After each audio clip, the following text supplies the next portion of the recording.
bicara yang pertama, tentu saja benar ya, isi substansinya benar. Penjelasan yang disampaikan di dalam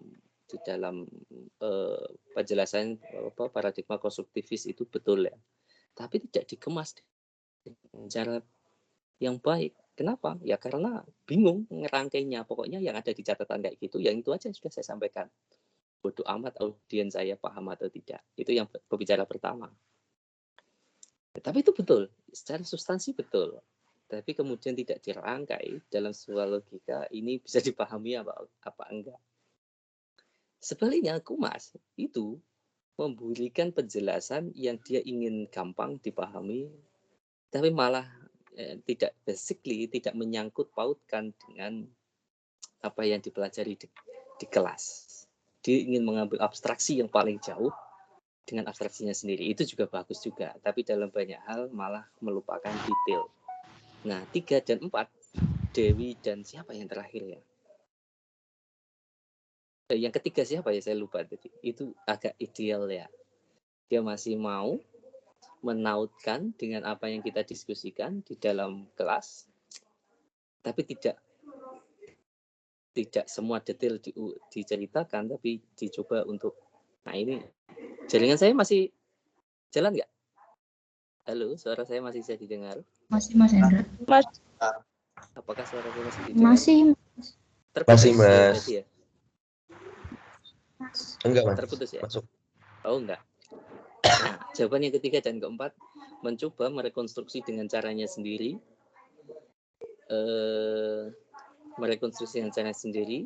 tapi masih tidak jauh dari apa yang dijelaskan.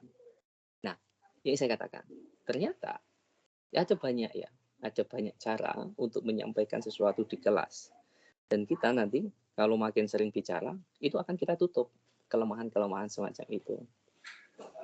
Kayak gitu. Nah, misalkan Kumas ya, kamu harus perlu detail tentang material yang sedang dibahas agar tidak abstraksimu itu dipahami. Jangan ngabstrak tapi hanya kamu yang paham. Sebaliknya juga, yang pertama siapa tadi? Yang pertama, saya Mas. Secara substansi kamu tepat menyampaikan semuanya karena itu ada di catatan yang kamu ulas. Tapi kamu perlu jahit tuh menjadi sebuah rangkaian logika yang logis yang mengajak pendengarmu itu bisa memahami. Nah, artinya cara kita bicara itu bisa kita koreksi terus menerus. Dan itulah yang saya lakukan. Kenapa saya selalu ada diskusi tentang materi sebelumnya? Ya karena saya ingin ngecek apakah delivery saya itu sudah tepat atau tidak. Jangan-jangan satu kelas nggak paham. Nah, makanya saya pun sebagai dosen terus belajar memperbaiki cara saya mengartikulasikan pemahaman. Dan saya ingin teman-teman mahasiswa itu juga sering bicara, sering memberi feedback sehingga pola pengetahuan, kemampuan kita belajar terus meningkat. Oke, saya akan mulai ya perkuliahan dengan materi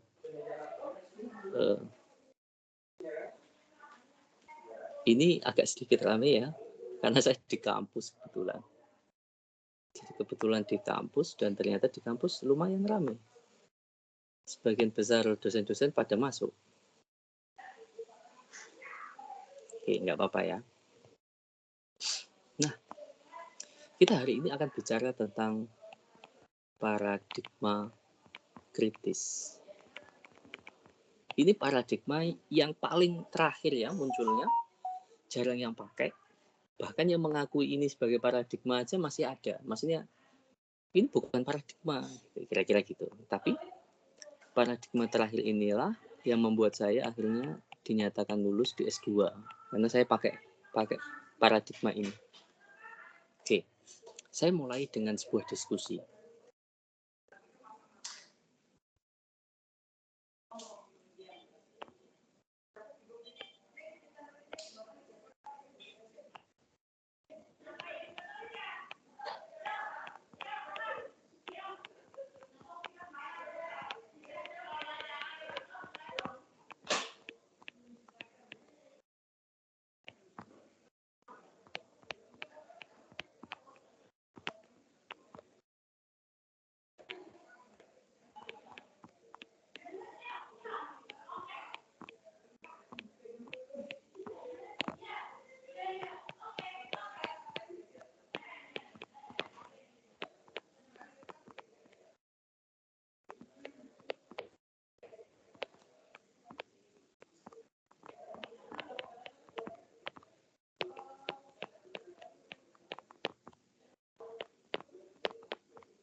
Lihat dua contoh ini, ya.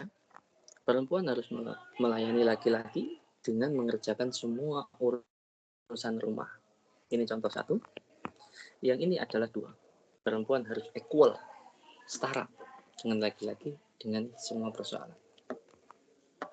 Kalian sebagai cendekia, sebagai scholar itu kan, kalau kita lihat Google Scholar itu kan bahasa Indonesianya kan cendekia ya, cendekiawan.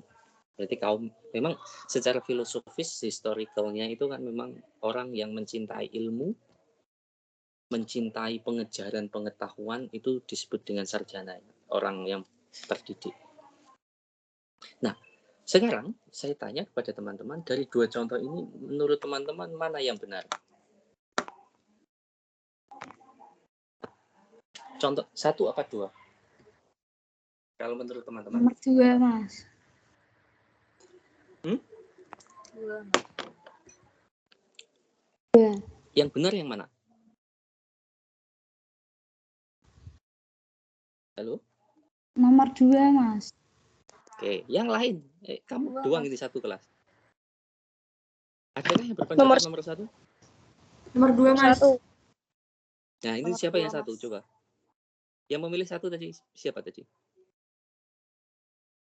Saya, Mas. Meila. Saya itu siapa? Maila ya. Maila Iya. satu. Oke. Ada yang lain? Ada yang satu yang lain?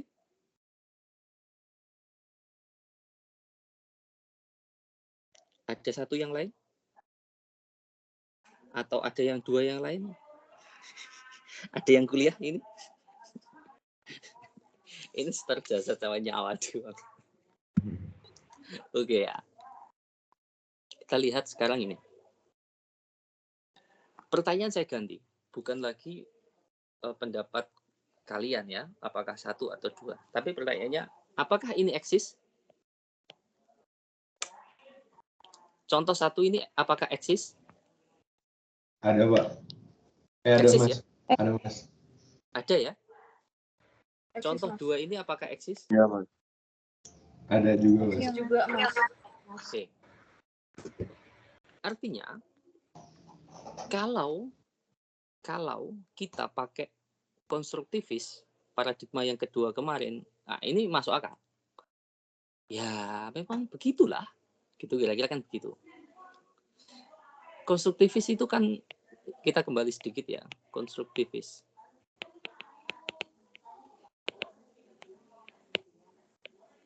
Konstruktivis itu kan bisa melihat sebuah temuan itu yang berbeda itu tidak selalu salah.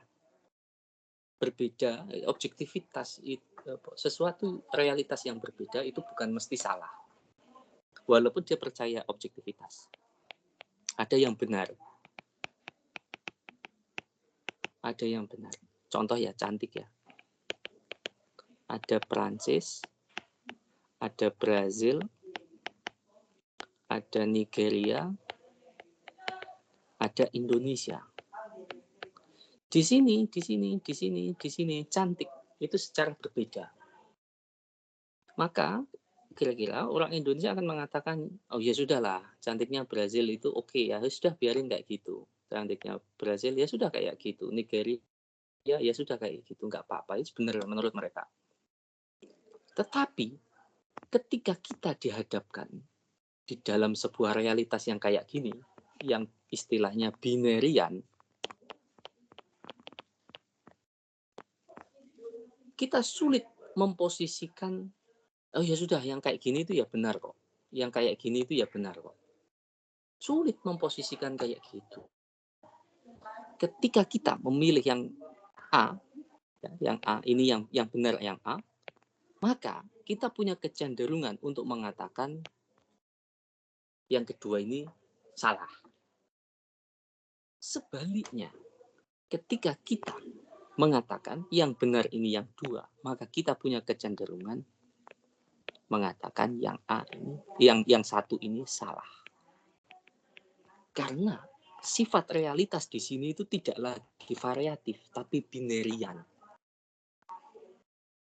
Kalau ini hanya variatif, tapi tidak binarian. Nah, mulai di sini muncul kebingungan di paradigma konstruktivis. Nah terus ini yang benar realita yang mana yang benar? Apa? Ini bukan soal perkara variasi, tapi ada konsekuensi yang bahkan sesuatu yang bertentangan itu sulit dipahami. Yang bertentangan sama sekali. Kalau sifatnya hanya variatif, oke. Konstruksi sosial masih dianggap oke, ya memang beda konstruksi saja. Tapi ini adalah sesuatu yang berbeda sama sekali. Ada orang yang meyakini dengan sangat ya perempuan itu harus begitu. Nah, ini sumbernya bisa macam-macam, bisa bersumber dari religi, bisa bersumber dari sosial dan lain sebagainya yang kemudian kira-kira secara sederhana ternyata sebuah realitas itu tidaklah, nah ini nih saya lupa, ada yang tahu nggak kesamaan antara positivistik dengan konstruktivis? Ini saya nggak tahu, ini sudah saya bahas atau enggak. Ini punya satu kesamaan. Apa kesamaannya? Apa kesamaannya? Kita lupakan ini dulu. Yang atas kita abaikan dulu. Saya kurang runut. Saya mau runtutkan kembali. Kita cek. Ini bebas nilai. Ini tidak. Ya kan? Ini objektif. Ini juga sama. Ini juga objektif. Cuma memahaminya secara berbeda. Objektif. Ini tidak berjarak. Ini berjarak. Ini tidak berjarak. Ini berjarak. Ini tidak berjarak. Nah, ada satu. Jadi ini kira-kira ini benar-benar ini kan beda. Ini juga beda. Ini walaupun punya kesamaan tapi agak beda memahaminya. Ada yang sama. Yang mereka sepakat. Yakni netral. Peneliti harus netral. Baik di positivism maupun konstruktivism. Contoh yang dulu saya ingatkan, kalau saya peneliti di Bali, di Lombok, tentang masyarakat Wotu Telu, saya nggak boleh bilang, kamu itu sesat. Kamu harus ikut saya kalau mau nggak masuk neraka. Saya ini ajaran NU itu sholat 5. Ada puasanya. Kira-kira. Atau hal yang sama juga, dulu saya sempat ngasih contoh, saya riset gitu kira-kira, terus menemukan fakta bahwa warungnya itu pakai micin banyak banget. Nggak boleh mengatakan, nggak boleh meminta dia jangan pakai micin dong. Ini kasihan mahasiswa Undip ini bisa stupid semua ini gara-gara makan di sini. Nggak boleh begitu. Nggak boleh melakukan intervensi objek riset. Nggak boleh. Nah, artinya baik positivism atau konstruktivism dia harus netral. Netral terhadap realitas, terhadap objek riset. Makanya mereka sama-sama mempercayai objektivitas, walaupun cara definitifnya, ontologinya berbeda. Yang dipahami positivistik terhadap realitas itu berbeda dengan konstruktivis. Tapi sama-sama percaya bahwa proses yang peneliti yang netral itulah cara yang tepat untuk menghasilkan realitas. Nah, problemnya kemudian ketika kita dihadapkan kepada realitas yang semacam ini tidak lagi cocok. Realitas bahwa perempuan harus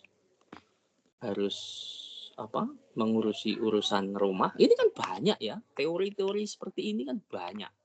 Mulai dari teorinya kalangan agamawan sampai kalangan sosial itu banyak banget. Dalam sejarah misalkan, dalam metodologi sejarah, hampir seluruh sejarah itu Kalau ngambil misalkan sejarah klasik, semua tokoh itu ya cowok. Nggak ada tokoh cewek yang dipakai. Dalam sejarah klasik ya, sejarah Amerika, sejarah Eropa, bahkan sejarah intelektual itu, yang dicatat itu yang cowok. Makanya dulu ada kritikan, sebenarnya harusnya itu jangan, ini gara-gara history itu.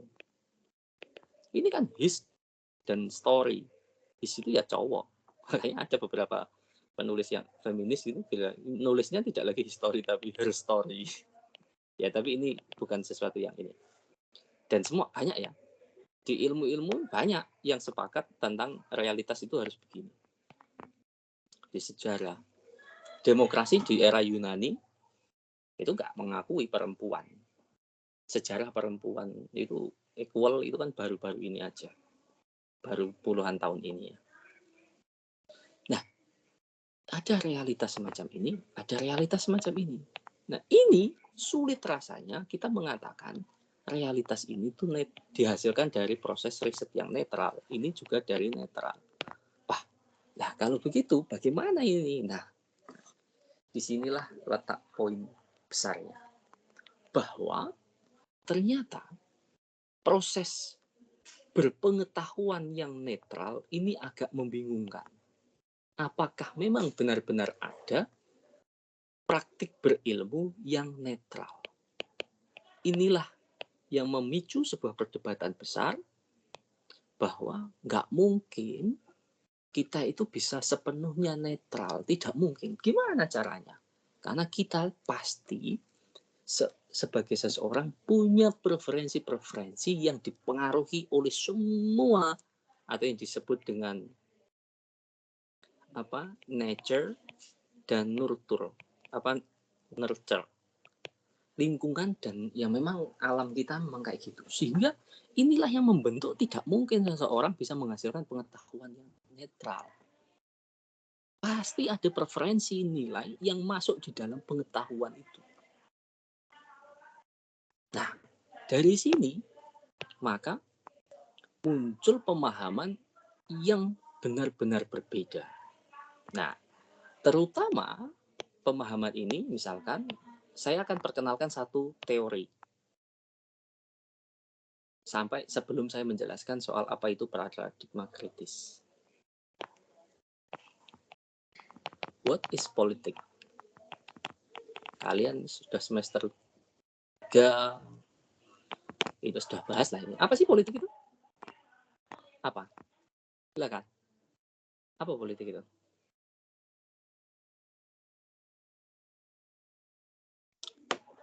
Loh, ini sama kayak saya nanya mahasiswa teknik sipil, apa teknik sipil, terus nggak ada yang bisa jawab. Saya nanya ke mahasiswa kedokteran, apa itu kedokteran, nggak ada yang bisa jawab, atau nggak ada yang mau jawab. Halo, ini sesulit itukah pertanyaannya? Maila, silakan. Izin jawab, Mas. Menurut saya politik itu sesuatu yang berkaitan dengan pemerintahan dan negara gitu, Mas. Oke. Yang lain? Menurut saya politik itu kemampuan untuk mempengaruhi dan untuk berkuasa, gitu, Mas. Oke, yang lain? Menurut saya, Mas, politik itu upaya untuk mendapatkan persetujuan dari orang untuk mendapatkan suatu kekuasaan, Mas. Oke, yang lain?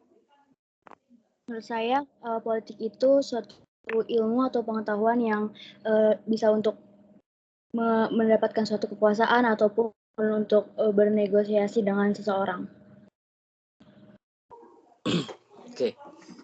Saya amati ini ya, banyak yang pakai acuan Miriam Budiarjo ya. Ya, politik itu kalau mau simple ya, ini pasti akan Anda pakai bisa dengan mudah dan cepat ya. Everything about power. Udah, itu aja. Politik itu ya segala sesuatu tentang kekuasaan. Segala hal tentang kekuasaan. Nah, nanti kalau ikut ya harusnya sudah ya, pengantar ya. Ya dimensinya bisa macam-macam, bisa merebut kekuasaan yang diceritakan Kumas dan sebagainya tadi itu ya soal ini merebut. Ini mempertahankan. Ini apa? Menggunakan. Ini apa? Mendistribusikan. Dan lain-lain. Ada dan macam-macam. Ya merebut, mempertahankan, akhirnya jadi studi kayak parpol, pemilu, dan lain-lain. Menggunakan kekuasaan ya jadi studi semua hal tentang policy, kebijakan, dan lain sebagainya. Mendistribusikan jadi studi tentang ya semacam-macam lah. Itu adalah politik. Nah, pertanyaan berikutnya, what is the power? Apa power? Apa? Ada yang tahu? Apa itu kekuasaan?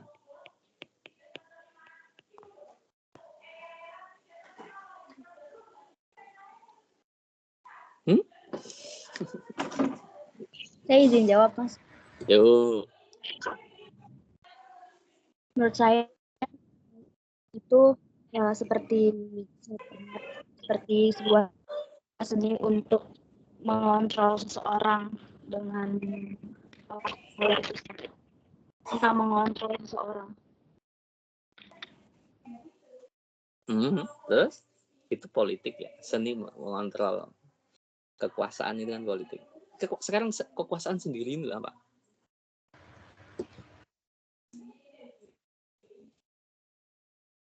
Spend cepat ya, biar mata kuliah aku nggak terlalu lama. Yes, intinya sederhananya itu ya relasi yang menghubungkan dua posisi, yakni yang menguasai dan dikuasai. Dah, kamu mau teori apapun yang lama ya, yang klasik ya, dari Marx atau teori-teori negara seperti Montesquieu, Rousseau, sampai yang terbaru detik-detik ini ya, pakar-pakar politik seperti siapa? Gabriel Almond, David Easton, Talcott Person, atau yang kontemporer macam-macam itu rata-rata memahami kekuasaan ya dalam dua relasi ini, ada yang dikuasai, ada yang menguasai. Nah, lalu ada intelektual namanya Michel Foucault. Ini membuat definisi kekuasaan berubah total. Tidak lagi seperti begini, sebuah posisi binarian antara yang menguasai dan dikuasai. Kan kalau Marx itu kan bilang bourgeois proletar atau pemerintah rakyat. Ini kan selalu relasinya begini. Nah, ini tidak lagi begitu.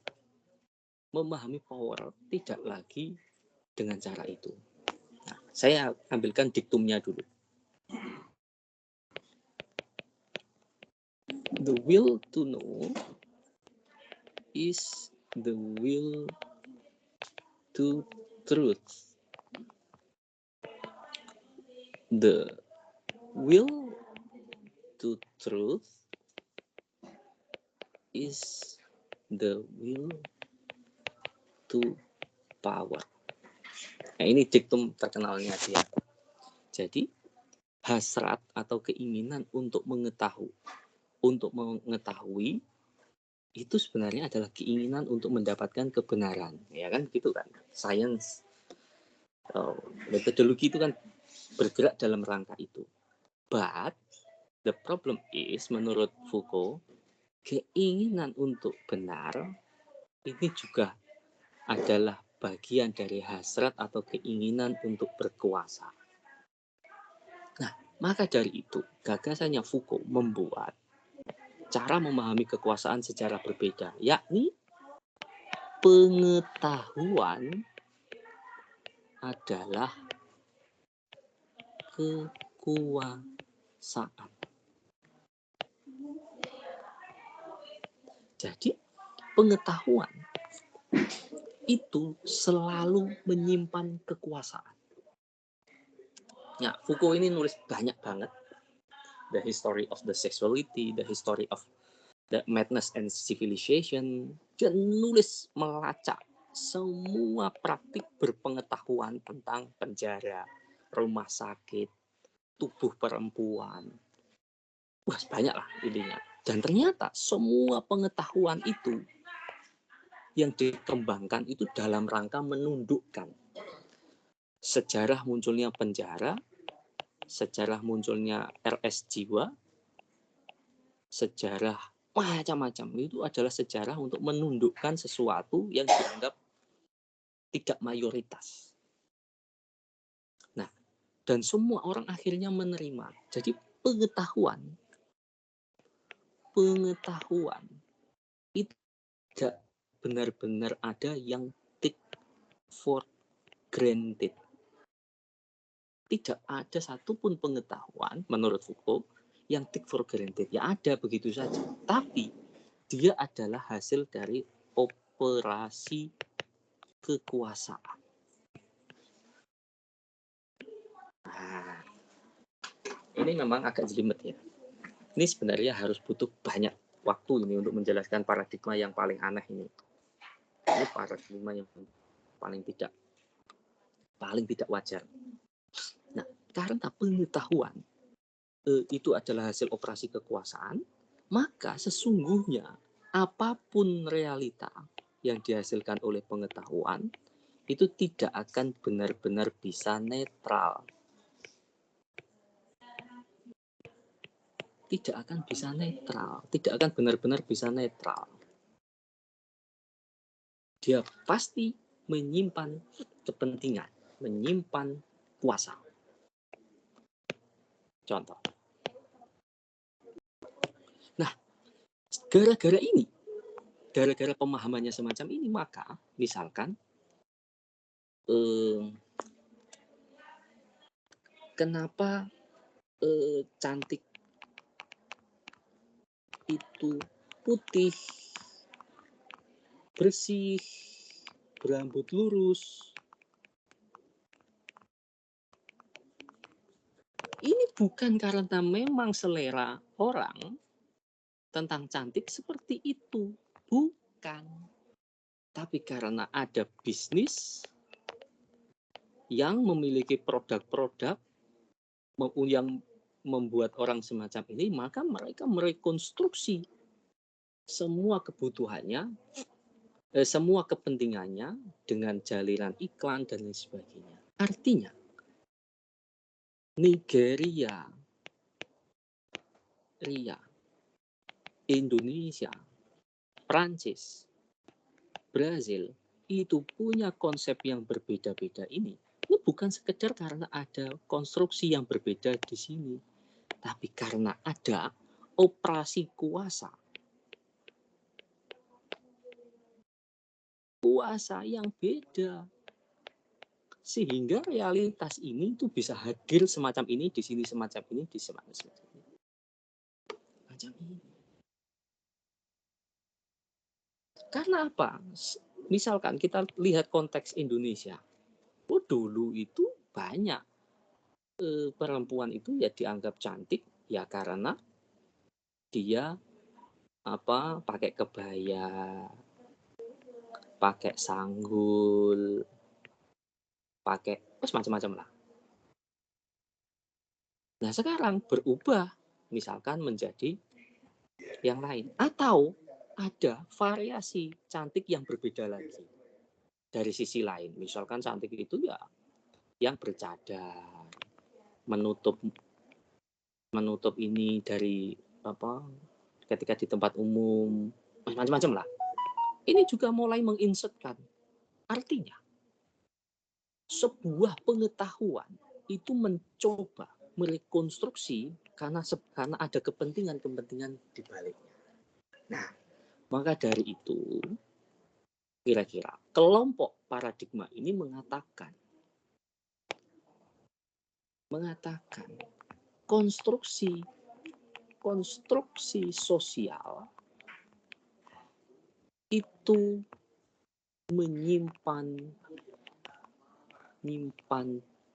masalah karena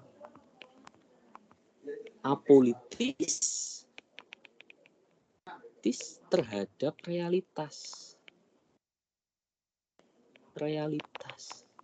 Jadi dia nggak mau Dia hanya pengen menunjukkan ada konstruksi-konstruksi makna saja. Tapi dia tidak pernah mau membongkar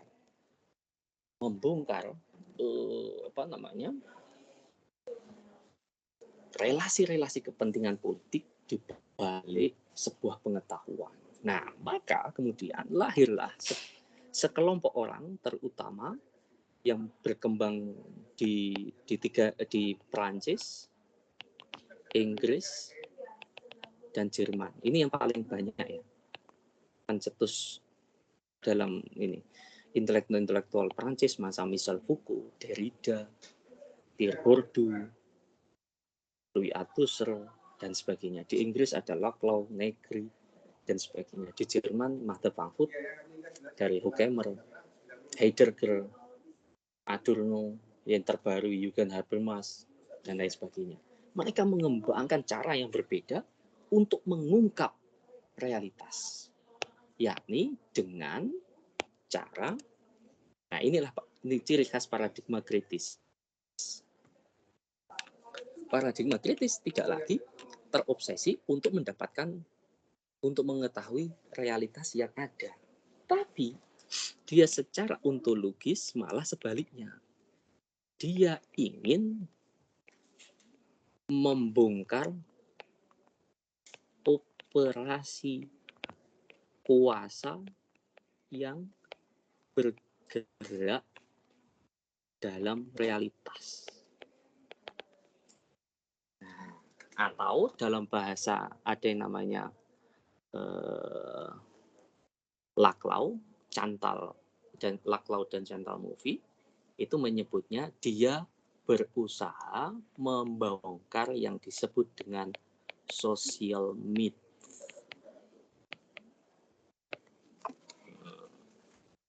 Jadi mengapa the construction of the social itu sebenarnya adalah social myth. Kira-kira begitu yang ingin mengatakan. Konstruksi-konstruksi itu diterima itu adalah sebuah konstruksi sosial dan itu sebenarnya mitos. Kenapa? Nah, berlangsungnya operasi kuasa ini ada di discourse. Jadi discourse tapi bukan yang kamu pahami sebagai wacana yang kayak di jurnalis ya. Ini discourse maknanya di intelektual, di kalangan ilmuwan. Ilmu tentang sains, tentang penanda. Nah, jadi ontologinya dia malah membongkar, bahkan tidak hanya membongkar ya, menghancurkan the social myth, mitos-mitos sosial. Mengapa ada basis ontologisnya semacam ini? Karena mereka sedari awal percaya bahwa semua pengetahuan itu adalah lahir dari operasi kuasa.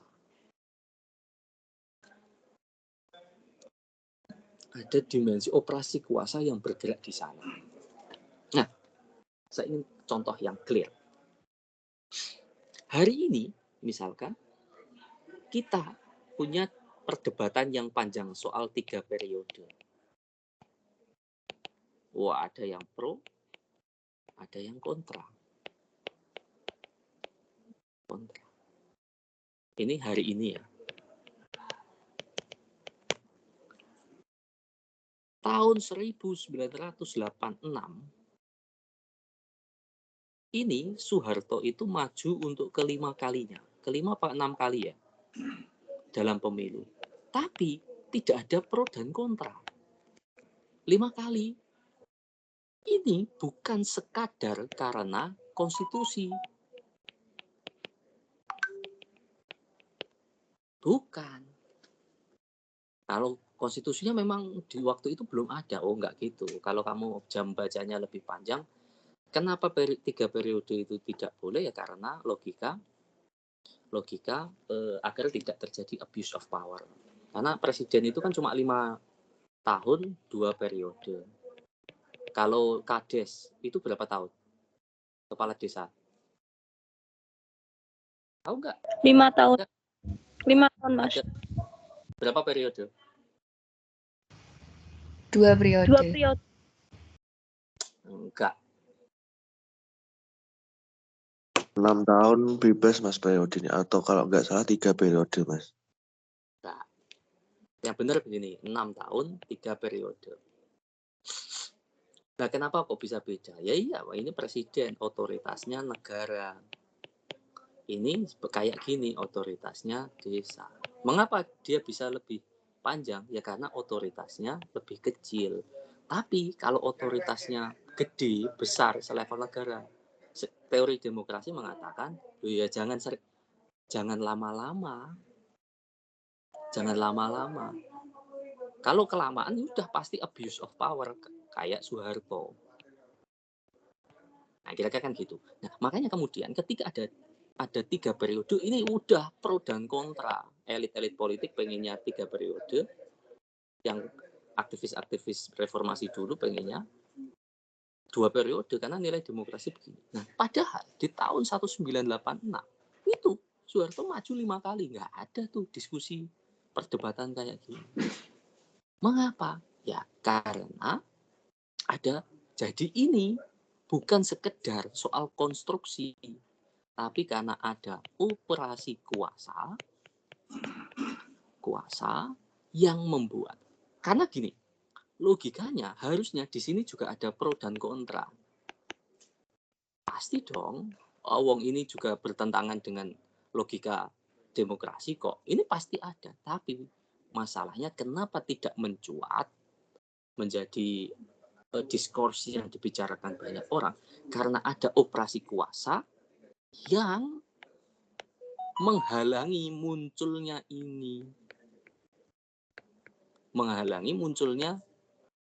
narasi ini. Nah, maka kemudian dikatakan bahwa pengetahuan yang kita terima ini, kenapa bisa kita terima seperti ini? Karena ada operasi kuasa yang membuatnya kita tidak lagi mempertanyakan itu sebagai masalah. Kita kemudian take for granted, okay, this is okay, dan lain sebagainya. Nah, sama persis ketika kita, jadi yang ingin dikatakan bahwa sama dengan narasi-narasi semacam ini. Ketika kita bicara OPM, apa sih realitas OPM itu? Apa?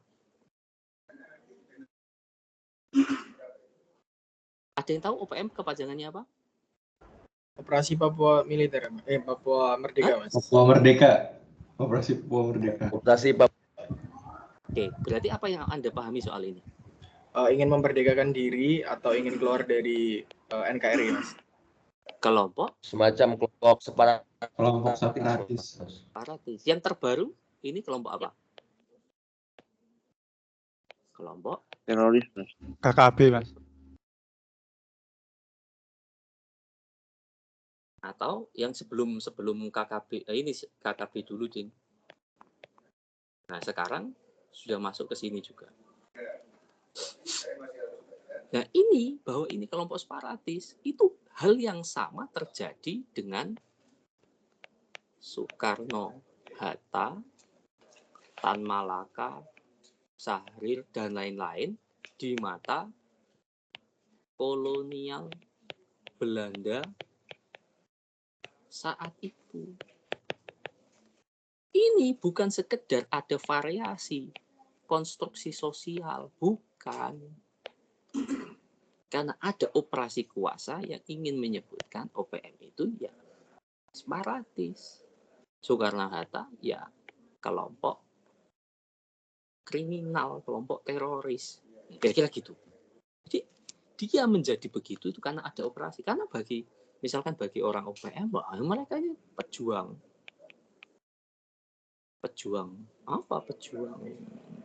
bangsa. Sama hari ini kita menerima mereka ya pahlawan, hero. Gitu.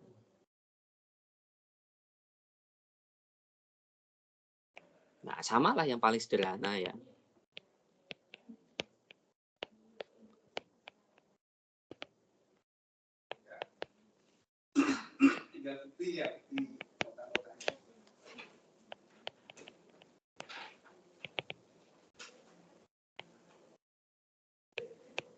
Sama. Ini narasinya adalah ini penjajah modern di era modern. Kalau ini sedang memperjuangkan demokrasi,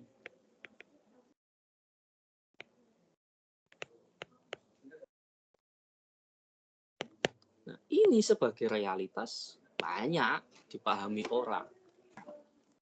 Tidak ada Eropa teriak-teriak ini penjajahan ke sini. Oh enggak, itu menegakkan demokrasi. Kenapa? Karena diskurs itu ditopang oleh relasi kuasa.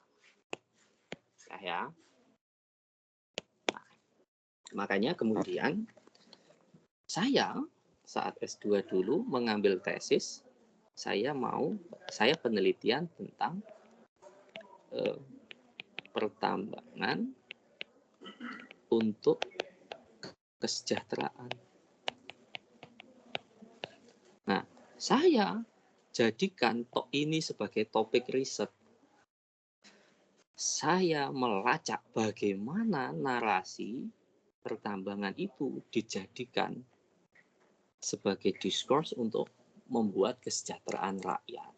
Lalu saya bongkar semua.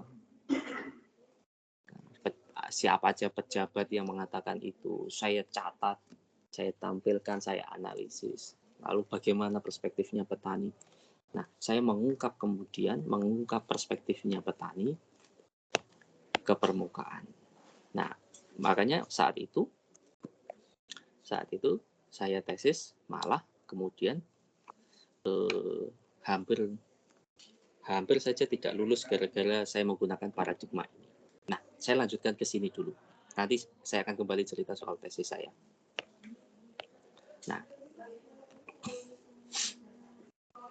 Nah, secara ontologinya dia menempatkan posisi pengetahuan itu sebagai sesuatu yang tidak pernah netral.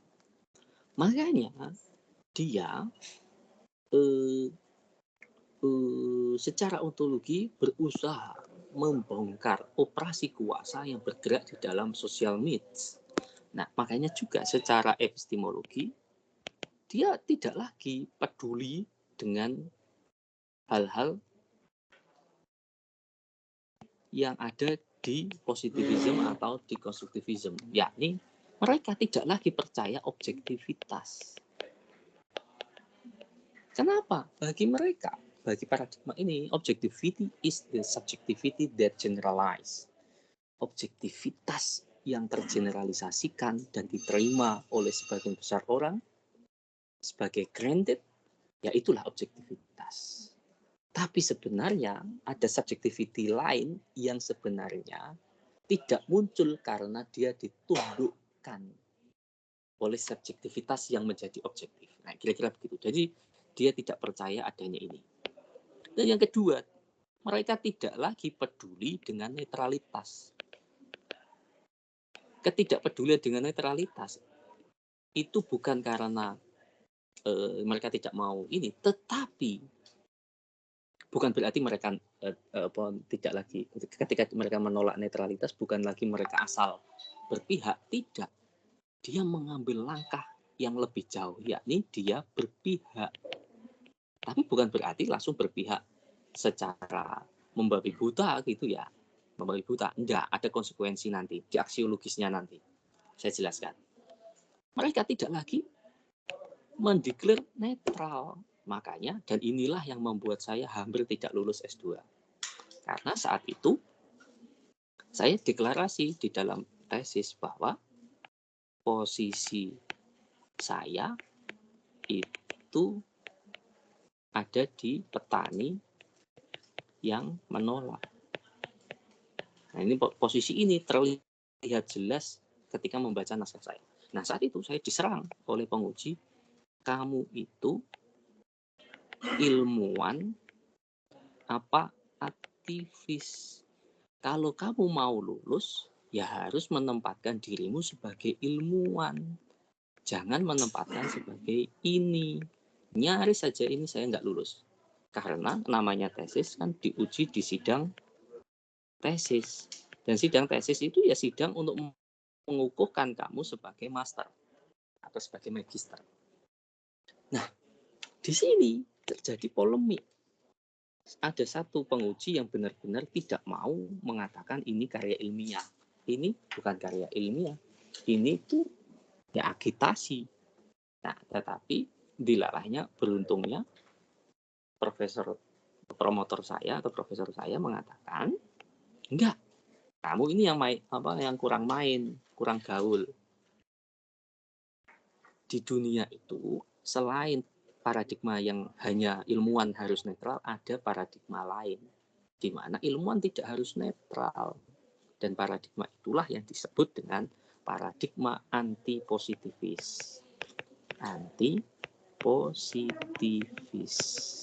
Jadi nama lain dari paradigma kritis itu di beberapa metateori adalah anti-positivis.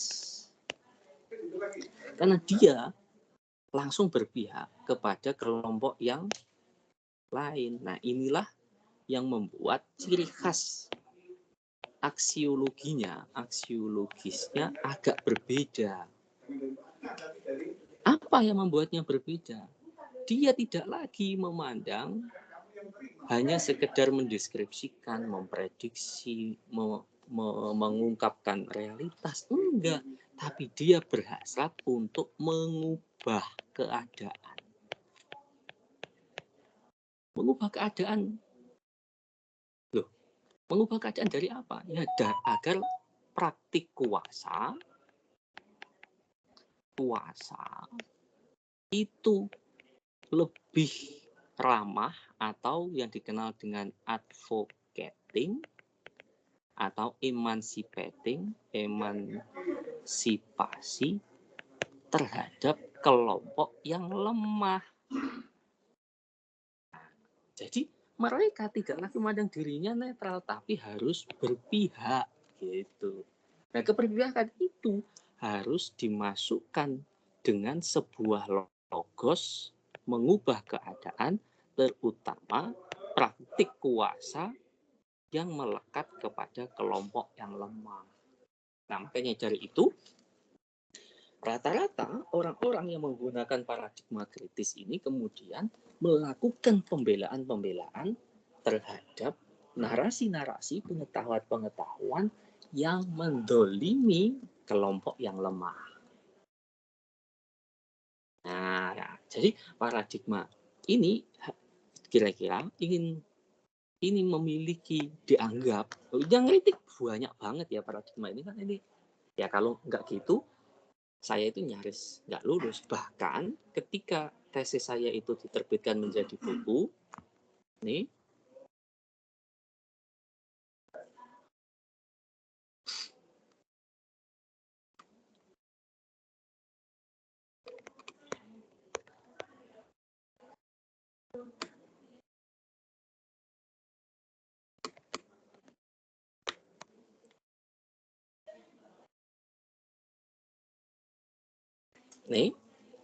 buku saya,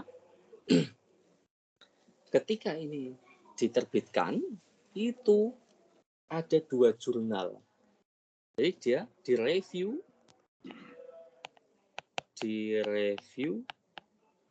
di 2 jurnal. Dan ini 2 jurnal yang keren ya. Dan isinya, wah, dikritik habis-habisan.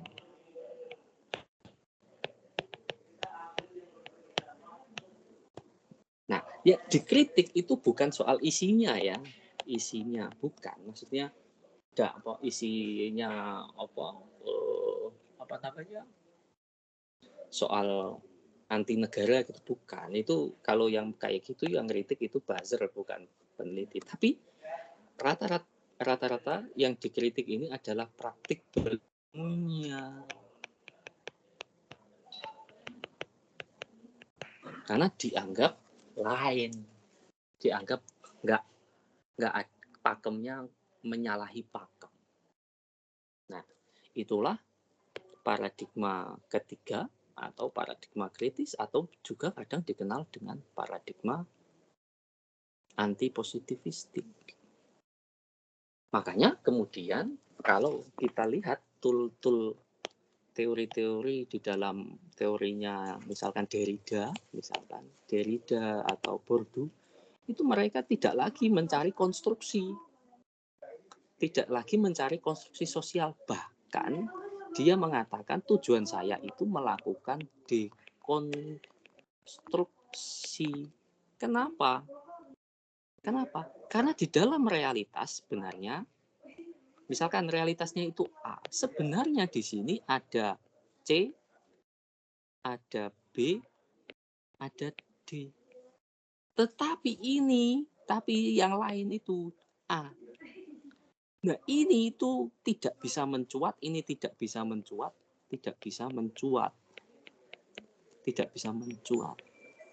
Karena ada praktik kuasa yang membuatnya itu tetap A. Yang contoh yang saya ceritakan. Maka kemudian ketika saya melakukan tesis, saya melakukan dekonstruksi ulang agar narasinya menjadi begini. Menjadi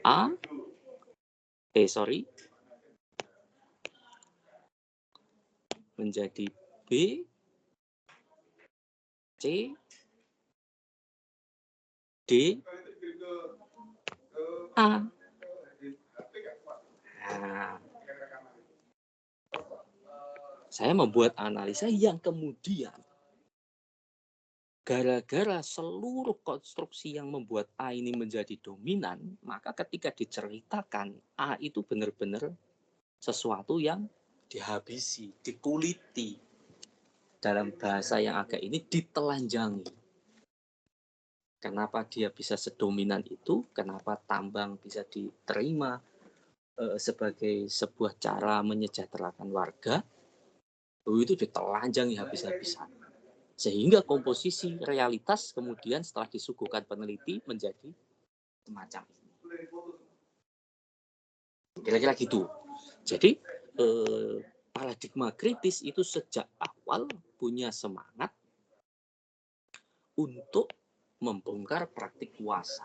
Dan dia punya logos, punya cita-cita yang asali, yakni untuk emansipasi dan untuk advokasi.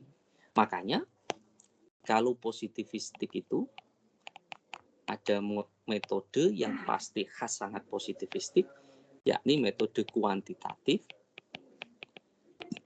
Nah, paradigma kritis ini juga ada yang pasti khas itu, yang namanya PAR. Yang tahu PAR apa? Ada yang tahu? Nggak ada? Nggak ada jawaban? Jangan-jangan nggak ada yang kuliah ini? Nggak ada, Mas. Oke, nggak tahu ya. PAR adalah participatory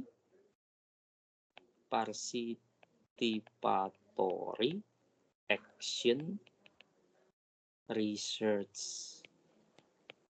Nah, cuma di sini saya nggak pernah hampir menemukan ya ada skripsi yang pakai metode ini. Nyaris nggak pernah ada. Bahkan diajarkan pun tidak ya. Ini agak kurang umum. Nah, tapi tidak hanya PAR saja, bisa juga hermeneutik, bisa juga semiotik,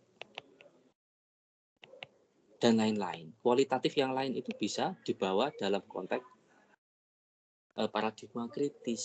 Tapi memang dikasih logos atau dikasih dimensi ontologis, epistemologis, logika-logika yang ada dalam paradigma kritis. Jadi walaupun kualitatif yang lainnya pun etnografi misalkan, etnografi ini bisa ke konstruktivis, tapi juga bisa ke kritis.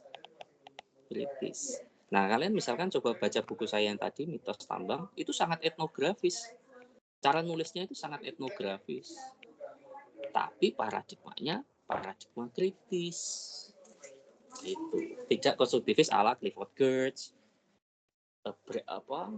Muriel Breger gitu. Enggak, tapi paradigma kritis. Jadi kualitatif itu nanti endingnya bisa ke konstruktivis tapi bisa juga ke kritis. Cuma saya ingin mengatakan di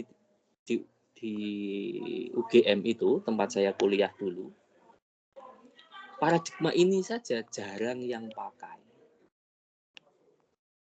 Sekali jarang yang pakai. Saya mencoba pakai itu aja nyaris nggak lulus. Nah di sini di ini saya tidak pernah lihat.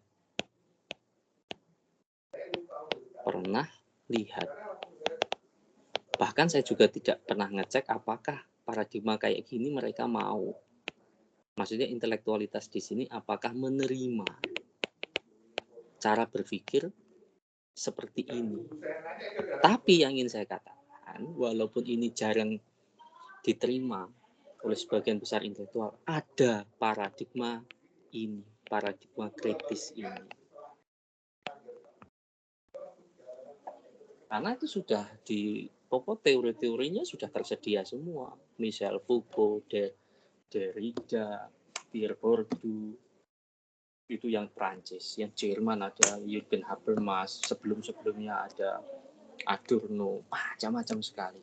Di Inggris ada Laclau, dan lain sebagainya.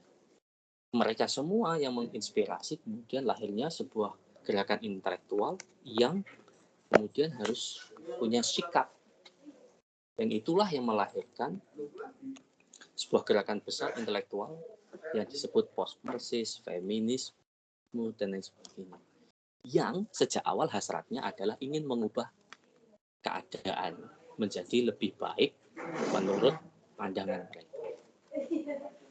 Nah, kira-kira itu saja yang bisa saya sampaikan pada pertemuan kali ini, dan ini waktunya cukup pendek. Ada pertanyaan kepada saya sebelum saya akhiri? Atau sesuatu apapun, feedback apapun? Silahkan. Saya cek absen ya, Ineke Tinggilion ini ada masuk nggak?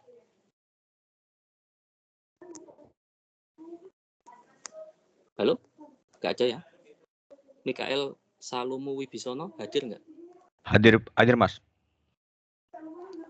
Kuliah jangan telat mulu dong. Iya Mas. Oke.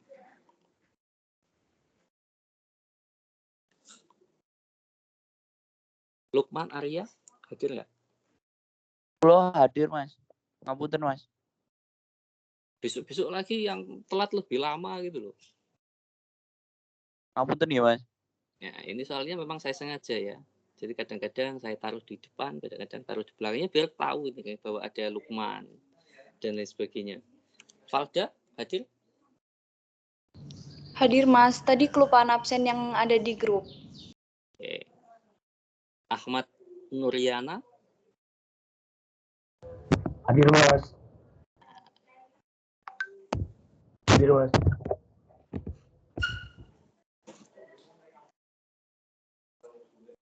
Oke.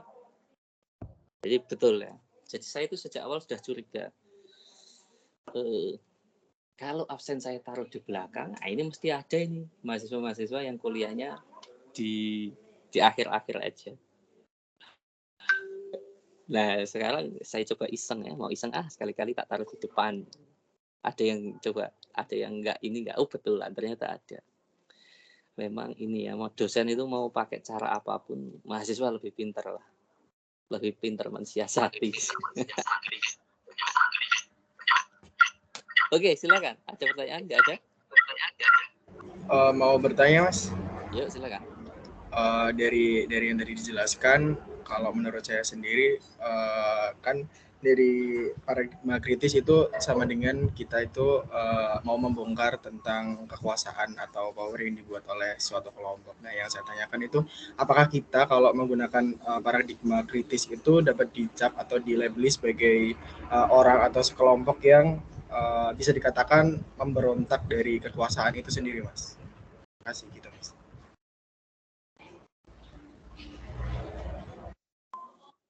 Oke. Ya, nggak tahu juga ya, itu pertanyaan. Terus mengawang-awang. Ya, buktinya saya bisa jadi dosen gitu. Kalau kamu baca buku saya itu, jelas sekali ya, kamu akan melihat dalam tanda petik ya, wajah Ganjar Pranowo yang begitu indah di sosial media itu ternyata begitu licik sekali. itu kau akan punya realitas yang benar-benar berbeda seperti yang kamu bayangkan. Kamu kan paling penggemar ini kan, penggemar politisi-politisi medsos ya, Ridwan Kamil, Jokowi, Anies, Ganjar, wah ini hebat semua orang-orang ini. Sekali kamu baca buku saya, atau yang sama, ini perkara sama juga kalau kamu baca skripsi saya, soal, saya skripsi di Solo ya, tentang PKL di masa Jokowi. Itu kamu akan dapatkan realitas yang sangat berbeda. Ya karena kita cenderung menggunakan paradigma kayak gini ya. Nah, itu ternyata ada sisi yang sangat berbeda di balik beroperasinya politik. Nah, lalu kemudian apa tadi dicap pemerintah. Buktinya saya juga jadi dosen aman-aman saja. Saya tidak berakhir dibui karena pencemaran nama baik dan sebagainya, enggak gitu juga. Ya, walaupun yang biasanya yang malah yang kena masalah itu ya ini.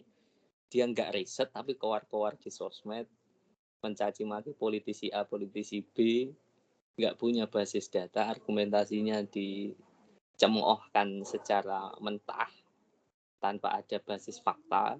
Ya akhirnya ya malah berakhir kayak gitu. Tapi ya nggak tahu juga, misalkan saya diundang bedah buku ini dengan kondisi hari ini kan, besok mau nyapres, terus saya cerita isi buku saya, bisa saja saya jadi dicoret nanti. Tapi kan poinnya bukan itu lah, itu ya konsekuensi lah. Intinya kan kalau kita lihat ya sejarah ilmu, ada satu hal yang selalu ditegaskan oleh para peneliti, bahwa peneliti atau saintik itu boleh salah, keliru itu nggak apa-apa, karena nanti ada yang merevisi, memperbaiki. Tapi yang nggak boleh adalah bohong, yang nggak boleh adalah tidak jujur. Itu adalah trah yang digariskan oleh ilmu. Nggak boleh bohong. Makanya selalu ya orang yang bergerak di dunia ilmu, yang bergerak di dunia pengetahuan itu pasti dipegang, bisa trust. Mengapa? Mereka ngutip aja itu ada tata caranya agar tidak dianggap sebagai pencuri, mencuri karya, plagiat. Maka mengutip aja itu ada tata caranya, harus mencantumkan sumbernya dan lain sebagainya. Nah makanya ya praktik berilmu itu ya kalaupun salah ya nggak apa-apa. Makanya saya selalu mendorong teman-teman jangan takut salah. Seorang ilmuwan itu nggak apa-apa salah. Tapi yang nggak boleh itu bohong, nggak jujur. Nah kalau level kalian kan tentu belum ya sampai membuat kebohongan di dalam riset. Tapi kalian nggak mau ngomong itu loh yang jengkelin itu. Itu kan makanya harus pelatihan salah dengan cara ya banyak bikin kesalahan dulu, biar terbiasa. Itu jawaban nggak jelas saya. Saya juga bingung dengan pertanyaan itu, jawabannya gimana. Ada yang lain? Silahkan, apapun deh. Pertanyaan kayak gitu tadi juga nggak apa-apa dan tetap saya jawab. Dah, clear? Bahwa ada paradigma lain yang nyeleneh kayak gini. Ada. Dan banyak sekali buku yang beredar itu nulis kayak gitu. Oke, siapa Arista? Ini angkat tangan dari tadi apa mau tanya atau something? Mas mau tanya, kan Mas tadi bilang ya nggak boleh merasa takut untuk salah. Terus kenapa faktor utama kenapa paradigma kritis itu jarang dipakai itu kenapa sebenarnya Mas? Soalnya kan kalau dipikir-pikir itu kan berarti kita mengungkapkan kebenaran yang dari sisi lain gitu loh Mas. Tapi kenapa jarang dipakai begitu Mas? Makasih. Oke. Jawabannya sebenarnya ada di diskusi sebelum kita masuk ke positivisme ya. Karena keberpihakan pengetahuan itu punya sejarah mengenaskan. Jadi pengetahuan yang berpihak sangat waktu itu punya, dan itu berabad-abad, beratus-ratus tahun, dan membuat kegilaan bersama ya, bahkan orang Eropa itu menyebutnya sebagai dark age.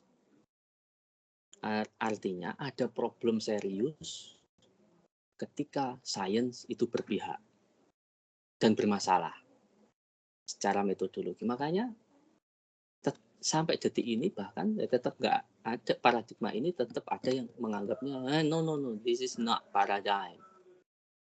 Ini hanya upaya aneksasi aktivis yang mau masuk ke rahimnya sains. Aceh mengatakan begitu.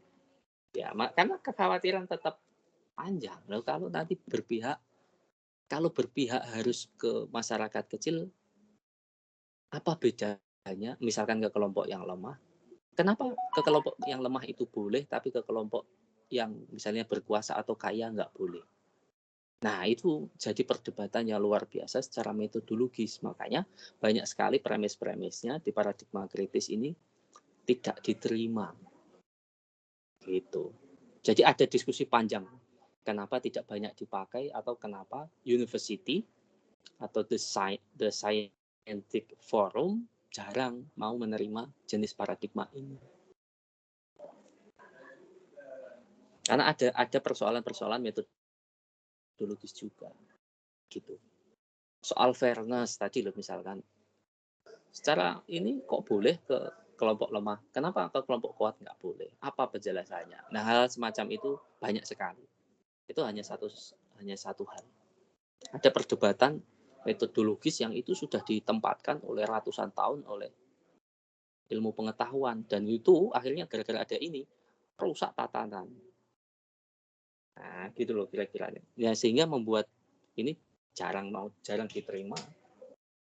Walaupun yang bikin banyak banget, tapi tidak menjadi dominan.